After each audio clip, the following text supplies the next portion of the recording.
Pero hindi ako maangas eh. Alam niyo, marami akong kinakatakotang bagay. Takot ako sa mga extreme rides, roller coasters. Nakapunta ko kayo Enchanted Kingdom. Anong tawag sa roller coaster doon?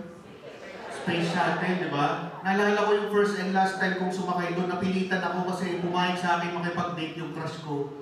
Sabi niya, sige, date tayo pero sakay tayo sa Space Shuttle. Sabi ko, sige, kaya ko to. Pinlano ko yun. Ang plan ko, bago umanda, sasabihin ko sa kanya yung feelings ko. Diba? Pinpractice ko yun. Ang sasabihin ko sa kanya ganito. Uy, alam mo, takot ako sa roller coaster, pero mas takot ako mawala ka. Tapos holding hands na kami.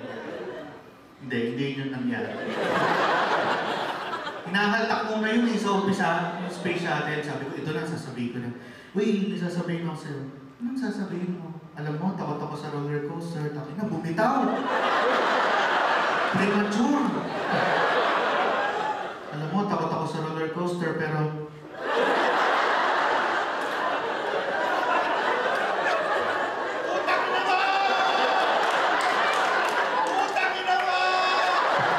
Tatlong loop yun! Umiiyak ako sa takot, umiiyak siya, naliligo siya ng mura sa akin. Bumagal yung Space Shuttle. Sabi ko, napahiya ako, magsasorry ako. Sabi ko, uy, hindi talaga yung sasabihin ko sa'yo. Sabi niya, ano ba talaga yung sasabihin mo? Sino yung nakasakay na ng Space Shuttle? Tangina, bumabalik pala yun? Hindi ko na-research. Yung sasabihin ko talaga sa'yo,